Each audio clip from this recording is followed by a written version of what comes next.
All right, so today's topics are position-specific responsibilities in the infield. So we'll go position by position. So my first position that we're going to discuss here is third base. Okay, so bear with me. The outline's a little all over the place, but so primary fielding responsibility. So these are the things that you're most likely going to encounter on a regular basis. Okay, these would be the primary basic, if you want to say routine, because we know that all these plays can be as unroutine as possible. But 5-3s, right? So that's our slow roller, our backhand, our forehand. Now we can go any slow roller, backhand, forehand can translate to any of the 5-4-3, 5-2, any of those type of things.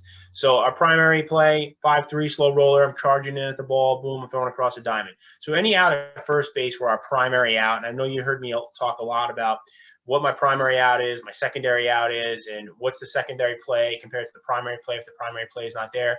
So think about that as we go through all these positions in the infield, first, second, third, and short, and apply that, okay? So my 5-3 is my primary play. My play to first base, that's always going to be my primary. If I'm in a double play situation, my primary play is always going to be to get the lead out. So if I can get the lead out wherever it is, if it's a 5-4 play, if it's even a 6-5 play, that comes into play, we'll have to make that adjustment, okay?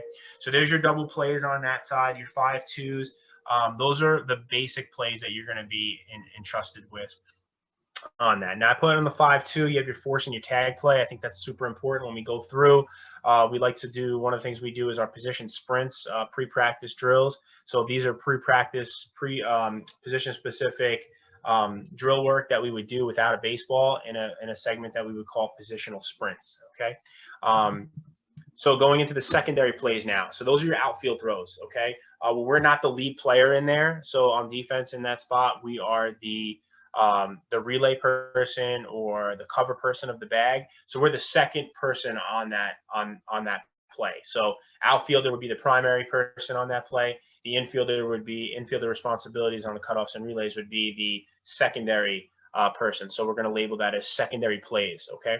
So your outfield throws are your 7-5s, your 8-5s, and your 9-5s. So just to clarify on that, 7 is the position that left field is on the field. 8 is the position that center field is on the field. 9 is the position that right field is on the field. 5 is the position of number of the third baseman. 6 is the shortstop. 4 is the second baseman. 3 is the first baseman. 1 is the pitcher, and 2 is the catcher. So while we go through that, keep that number system in mind. Okay. So 7, 8 to 9 in the outfield, left to right. Okay. So those are your outfield throws, your cutoffs and relays. Now, the cutoff, you're the primary cutoff at third base from place to left field to the plate. So that's your 7-5 to 2, okay, or your straight 7-5s where you're covering up. Okay, so if you're coming to the plate, third baseman would be the primary cutoff man from left field to the plate. All right. Other than that, he's on the base. So any of those other plays, they're coming straight to you at 5, which is third base. Okay. So your double plays, again, on the secondary side. So these are your unconventional double plays, stuff that we wouldn't routinely work on. We would sporadically work on them. That's your 2-5-3. So maybe that's the bunt play in front of the plate. Catcher comes up, throws the bullet to third base. You're covering because you're in bunt defense mode.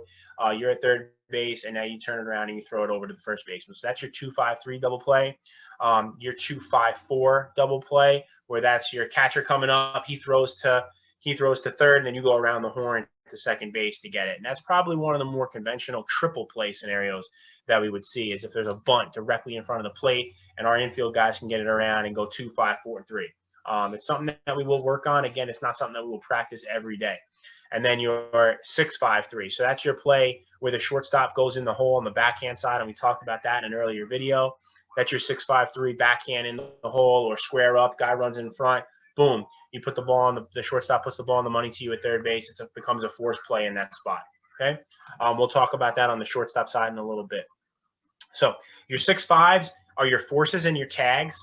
All right, so it's important to work on both of those, because sometimes you're maybe going to your left to go to that ball. Now you're retreating, so you have the opportunity to, now you're retreating, finding the base, putting the tag down, or coming for the force. So both of those things could get a little hairy if you don't know where your footwork is around the bag. So when we do those positional sprints, those are things where you really need to fine tune your footwork on the field to understand where the location of the bag is and how you would be in reception to the baseball. Okay, so 3-5s are your bunts. Okay, so First baseman's up, right? First baseman, we're playing corners. We're in a bunt trap situation. Again, without giving too much away on the bunt defensive side. Those are our bunt defensive plays. So maybe it's our corners are in there. Maybe third baseman's just reading and reacting in that spot. Or first baseman is charging hard. And that's our bunt trap. He fields it. Boom. You're covering at third base. You're sticking. And he's able to feed you there. And now you have that 3-5 bunt play. Okay, so first baseman charging, he's in the triangle in the inner part of the infield. He's able to make that dart throw right across to you at third base. Okay, your 1-5s, your forcing your tags. Again, that's the bunt, probably on the left side, of the infield. So looking from the catcher out, so that would be the left side. So a bunt to the pitcher or to his left in that trap zone is going to be your play at pitcher coming to you at third base, maybe even towards the line. You're holding at third. He kind of opens up, does that spin, dart, sidearm, dart throw. That could either be a force or it could be a tag play. Okay, so those are also things that we will work on as part of our PFP double plays, as well as our PFP bunts segment. Okay, with the pitchers that we will incorporate those plays. So 3-5 on bunts and 1-5 force and tags will also be something that we look at as well. And the 3-5 could also be a tag play as well. Okay. So our tertiary play at third base. So tertiary means 3. So these are the plays that will be a little bit further down on the list, but could come up in a game situation. So that's your rundowns, okay? Maybe those rundowns are established off of regular routine ground balls that we end up that the offense runs themselves into a spot with a rundown. It could be a throw from the outfield where we get the cutoff at third base or anywhere else in the infield, and we're able to back pick or back cut somebody on that. It could be a pickoff play that ends up in a rundown. So there's a bunch of different ways that those rundowns can originate, and keep that in the back of your head when we go to the next position. First and third defense, what your responsibilities are with a first and third situation, and understanding what those signs are that are being relayed from the catcher coming directly from the bench, so that you understand what your role and your responsibility is on that first and third defensive situation. Bunt traps and bunt defenses. So we just talked about that a little bit. Whether you are crashing, whether you're sticking, whether you are reading and reacting, all those plays could incorporate you as a third baseman, as well as keep that in mind for further use down the line. But again, knowing what to expect through the situation, there's only a finite amount of situations that you're going to have dictated by what the offensive situation is. So understanding that. So steal covers is another thing, obviously, as a tertiary play you'd be involved in.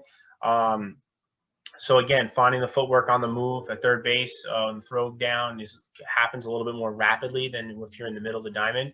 But again, to be able to get to the bag, allowing the ball to travel, and put that V tag on down to up is important when we break that down. So if you remind yourself in the other videos where we talked about the tag play, you can revisit that as well. All right. So, and I know we talked about that on the base running side last week. So moving on to any questions on third base. All right, great. All right, moving along to first base. Okay, so here's your rundown of the primary plays at first base. Those are your 3 on assistance, your 3-1 between you and the pitcher communication. Maybe you're in front of the base in the triangle, or you're deep and pitcher's coming over with or left foot get over on the ground. You'll hear the catcher say, you'll hear me say that from the bench. 1-3 is direct ball right back to the pitcher. Maybe that's the underhand flip, or maybe he has to set and shuffle depending on where he is and where he fields the ball on the mound. Your 4-3 is second baseman could be on the outfield grass in a deep shift. We're seeing a lot of that if you're watching the Yankee games lately, a lot of outfield play by the second baseman. Also, it could be a backhand up the middle where the throw is going to be on a hop to you, and the second baseman's going to use the turf in that spot. Or it could be a slow roller where now the second baseman is actually up in front of you on the infield grass on the inner part of the diamond, and he's actually throwing behind his body to you at first base. And how you react to those plays and your footwork on the base is going to change. So I know I think our first video we talked about your footwork around the base and controlling that front part of the base and using your legs to stretch and how to get to the point. And we see a lot of guys in the big leagues, even on TV now, you see them a lot of times they're stretching very early. And I think that's something that is going to come back to bite you in the butt, especially on pick plays down the line. So understanding your footwork along the bag, when to stretch, reading the flight of the ball, and knowing what part of the base to use in relevance to where you're setting up from where the throw is coming from. Where if the third baseman is maybe on the inside part of the diamond towards the pitcher's mound and the inside, I'm probably going to be more inclined to use the front triangle, front corner of that base, that front triangle on that base to receive that baseball. If it's a throw coming across the diamond from the shortstop, I'm probably going to use the middle of the base. And if a ball's coming to the second baseman's left, where he's going up to his left in the 4-hole, I'm probably going to use the back part of the base on that. So understanding what part of the base to use, depending on what spot you are in your primary play at first base. Okay, 5-3, 6-3, 2-3 is something coming from the catcher, depending on the angle. Maybe in that spot, instead of having it for a righty thrower, or instead of our right foot on the bag at that spot, we're probably going to square our shoulders up, and our left foot's going to be on the bag in that as well. So that'll also be the case if a second baseman's coming over on a bunt cover as well. He's probably going to square up his shoulders and use his left foot on the base instead of his right to become that first baseman on those throws. So think about that down the line as well. Holding runners on and playing behind. So knowing when to play in front, knowing when to play behind, knowing when to hold the runner, when not to hold the runner. Those are all things we covered, I think, in earlier segments. So just a reminder on that as a primary play for a first baseman. Your double plays, 3-6-3s, 3-6-1s, and 3-2-3s. I think those are the three most conventional ones that you're going to encounter on the diamond as a first baseman. Okay. Cutoffs and relays. The standard cutoff to the plate is the first baseman from center field and right field. So those are your 8-2s and your 9-2s. And your cuts to bases. So like we talked about in cutoffs and relay segment, of the throw that's coming to the plate in that spot, you may need to relay that back out to the second baseman, because there's no longer a play at the plate at that point. So if the catcher calls for something else, you're there, boom, you get yourself in position, and you're able to, maybe back pick at second base, or maybe we have a play at second base on a guy trying to extend a single into a double or something. Okay. And then the importance of the trailer on the offside. Something that sometimes we always get lost and forget. But once you're no longer impacted in the play, especially maybe on a ball down the left field line, where maybe the third baseman has the primary cut in that spot, or there's a double cut on the left side, or maybe in the left center gap or down the left field line, the first baseman needs to trail once that runner passes you by, okay, because you no longer have a play at first base in that spot. Okay, secondary plays that you're going to encounter at first base are your pickoff plays, your rundowns, your first and third defense. Again, first and third defense, a lot of times the first basemen are involved in that play. Sometimes it's not what we want, because you guys are most likely at first base catching the ball most of the game and not throwing the baseball. So we want to have our middle infielders take control of the baseball at all times. So one of the things I like to do is, as soon as the first baseman gets it, if he doesn't have a clear play right away, boom, he gives it to one of the middle infielders and let them make that decision. Okay. Bunt defenses, when to charge, when to hold. So just as we talked about with third baseman, knowing where you're supposed to be on the field at all times, so you can anticipate that. Some of our bunt defenses we're going to charge on, some of our bunt defenses we're going to hold on, and some of them we're going to read and react. Okay. So all those are segments on that you need to apply. And again, if you need to reference anything, you can go back to one of those earlier videos and talk about how first baseman would set up and the lanes we want to take on our double plays, and that'll be dictated whether we're behind or in front, and so on and so forth.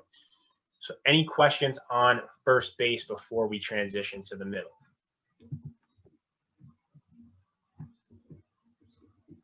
All right, great. All right, primary play, second baseman. Okay.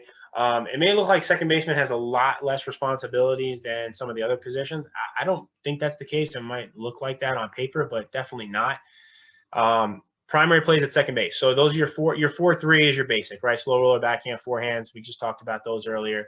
Your 4 unassisted, that's your tag or your force. That's the play where maybe it's a ground ball to you. You're going to tag the runner as he goes by, or it's the ground ball. You're covering on the steal, or maybe it's a hit and run. You're breaking to the bag, because you have the steal cover there as he breaks, and now the ball is hit to you. You step on the bag, you throw to first. So those are ways where you can end up with in an unassisted situation. As an example, your 4-1s are the play, and we build this into our PFP double plays and our PFP. Not our PFP double plays, but our PFP bunt sequence and our cover 1 sequence when we work on those in practice on the right side of the infield. So a 4-1, for instance, is a play where the first baseman is, say, for instance, he's holding the runner on, and the second baseman is maybe we're playing a lefty a little bit more toward the pull side, and the first baseman maybe goes a little too far to go get that ball to his right, and he's not going to make it back in time. And it's a lefty, so the pitcher is already on his way over. That's going to be that, and the second baseman is going to field it in rhythm up to his left. He's going to hit the pitcher coming over. So it's important that we work on for the pitcher's sake, where the second baseman's probably going to have a little bit more on the throw than if it's just the first baseman gets it, flips it backhand, or does a regular underhanded flip. So in those cases, the 4-1s are something that's a little unconventional, but is still, I consider it a primary play to work on. Your 4-2s, that's your infield up, play at the plate, could be tag or force. So giving your catcher a good throw to handle in that spot. So now moving on, double plays, your 4-6-3s and your 5-4-3s and your 6-4-3s are your most conventional. We will work on those in PFP double plays. I didn't put the 1-4-3 in there because most of the time we will have the shortstop take that throw. Again, unless our defense is thrown out of whack because of an extreme shift or something, but the shortstop most of the time will get the comeback or acknowledgement from the pitcher unless we switch up the coverage. And those are my hand signals for that, to switch up the coverage on something where maybe we see something from the bench, or maybe the middle infielder sees something, which is even better, and they're able to switch up the coverage there. So cutoffs and relays, second baseman. We could have a situation, so 7-4s, that would be your straight through play to second base, your 8-4 straight through, your 9-4-6s. That would be maybe a ball down the line where you might need to cut it to get it back in or something, or just to go out to show. I think all of our outfielders can hit the guy in the chest at second base from about 120 feet. If it's more than that, then we definitely need to incorporate the cutoff. Or there is just a single and we need to get the ball back in. Strongly encourage the outfielder to hit the cutoff man in the chest and let him get it back into the infield. So we can, even though we're adding a throw, it's a little safer than if we're going to allow that guy to make that longer throw in and it ends up in the middle of the diamond and everyone's running around the bases. Okay, so double cuts and piggybacks. All right, so double cuts on your piggyback plays. So think about ball down the left field line, and we talked about that in cutoffs and relays segment. Ball down the left field line, it's automatically a double cut. It's off the wall. Shortstop goes out to be the primary. The second baseman is going to go piggyback him. He should be within 10 to 15 feet of the shortstop where he is on the field, and if the shortstop is short hopped, it should turn into a long hop for the second baseman. So the second baseman and the shortstop need to communicate on the reads of that hop coming back in, because we don't need the shortstop to try and short hop that pick right there. Allow that ball to go through as the shortstop. Let the second baseman handle it with the long hop to make the play to third or the plate if necessary. Okay. Same thing on the right side going down the line. On the right side going in, maybe it's in the right field corner or the right center field. Second baseman in that spot will probably be the primary cut. The shortstop would be the piggyback in that spot. Now, if we have a drastic situation, or we maybe know something where maybe, hey, our second baseman's arm's hanging and our shortstop, he feels really good, or vice versa, the play has time to develop. So if it does, maybe that's a situation where pregame we go over that. Hey, if that ball goes in the gap or down the line and we need a double cut from the right field line, we're going to flip. Shortstop's going to be the lead. Second baseman's going to be the secondary in there. Or we could get the first baseman involved in that. But those are things we already covered in cutoffs and in the cutoffs and relay segment. Okay. So secondary plays at second base. That's a tongue twister right there. Secondary plays, pickoffs, holding runners, and steal plays. So your pickoffs is your daylight, any pre-designed play. Maybe it's a drop of the glove from the catcher on a throwdown in between. Any pre-designed play maybe coming from the pitcher, something that's already worked out ahead of time, or it's a pick play that we already had designed as part of our repertoire. Maybe it's a pick off a bunt coverage or something. Any of those plays would be secondary plays. Holding runners, we already talked about that in an earlier segment, starting at the base and working back, getting into position to make sure that you're ready to field the baseball. Your backups off that play would be to, cover up who has got the ball, who's got the base coming back from the pitcher, so we could avoid any type of double steal coverage. Any type of delay steal coverage. So bunt defenses, your cover ones and your cover twos at second base, you have multiple responsibilities. You could also end up in a situation where you may need to field that bunt. And if somebody's defending against us and we're on offense and we execute that push bunt perfectly where the second baseman fields the ball, you'll be in that spot too. So that's why I always preach the push bunt, make the second baseman field the ball in that spot. But on your bunt defense, on your cover ones are going to be the plays where pre-designed, where the first baseman is going to be charging in that spot. If first baseman is reading and reacting and the ball is back to the pitcher or the third baseman, I would always encourage the first baseman to get back to his position so that he can cover up, because I'd rather have the first baseman do what he does best, be the first baseman, rather than have our second baseman do something that he's not always used to doing in that spot. Even though we work on it, we'd rather have our first baseman catch it, just like on the first and thirds. We'd rather have our middle infielders make those throws and make those decisions. Okay, so cover twos on the bunt defenses would be anytime your primary responsibility is to cover second. So where you could think about that is maybe we're running a wheel play on the left side where the third baseman crashes, shortstop's pulling to that side in the first and second situation, and now at second base you're covering that base and first baseman is anchoring and he's staying in that spot. Okay, so that would be your cover one and cover two example. First and third defenses options, again, we talked about that last week on situational base running and situational defense.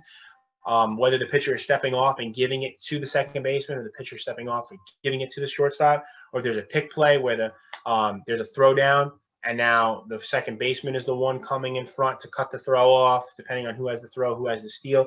All those will be pre-designed and pre-worked out in practice prior to, but just to get the wheels going as you move into the summer here. Okay? Any questions on second base?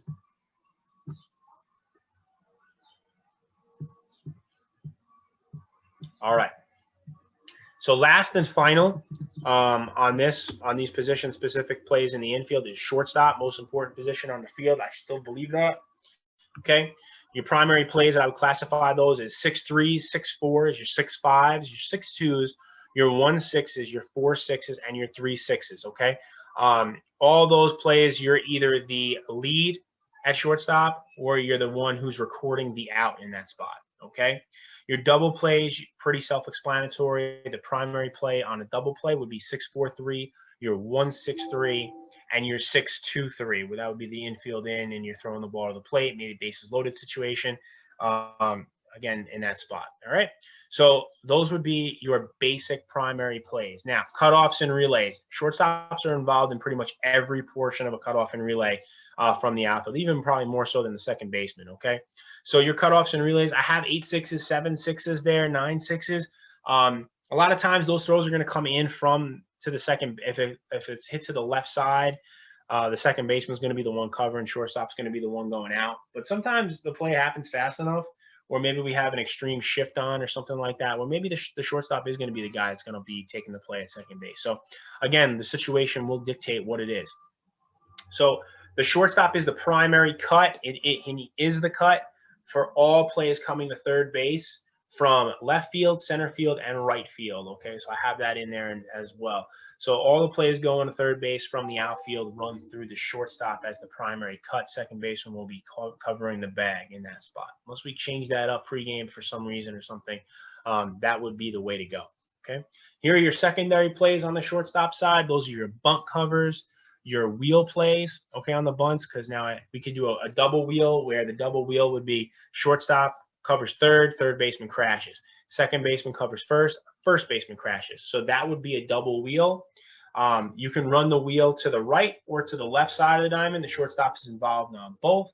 If we're running the wheel from the left side, third baseman crashes, shortstop goes to third, second baseman goes to first baseman anchors. If we are running the wheel the opposite way, first baseman crashes, second baseman covers first, shortstop goes to second base, and then third baseman anchors. So a lot of times, if we're looking at that offensively from an offensive point of view, and we see that happen where we can read that bunt defense, hey, they're not crashing the third baseman on first and second in that spot.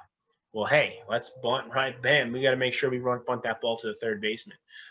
He's anchoring or something like that. We can see that and we can adjust how we want to tailor our offense if a defense does give us a tell on that side. Okay, so something to think about on there, playing the game within a game. Your pickoff plays could also be pre-designed like we talked about from second base. That's your daylight play at shortstop. Maybe it's the shortstop's running picks at first base, but the visual comes from the pitcher to the shortstop, and that's what causes the pick at first. A lot of crazy things we can do in that spot. A lot of versatility there as well. first and third defense and the decisions that need to be made in that spot, okay, on how to go about those. All right, so first and third defense, again, if it's a delay steal, it's a straight steal, it's a cut steal where the guy runs 75% of the way and stops. If it's a play where the third baseman breaks, if it's a play where they're trying to entice us to, you know, pick off at first base and get the ball in the first baseman's hands. So all those things are things that we need to be prepared for and to think through. Finalizing the secondary plays, you have your steal covers and your backups. We talked about that on the second base side already. Your backup of the pitcher and your base on the throwback to avoid any type of delay steal in that sense. And last but not least, your rundowns, and that could be converted into your first and third defenses as well, but also in a basic rundown where that situation could occur where you need to, the runner needs to get run into a rundown in that spot. So we always want to make sure that we choose our lane, we limit our pumps, and we clearly communicate when we want the baseball on the receiving end. We always want a worst case scenario is the guy is back at the base that he started from with no out.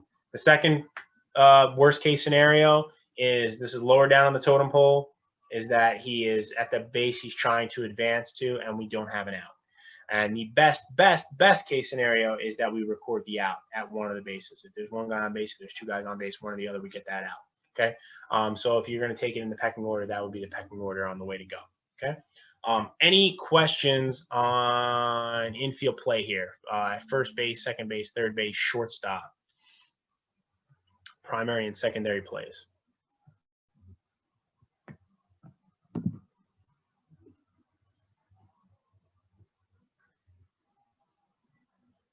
All right, good stuff, fellas. I told you it was going to be pretty brief today.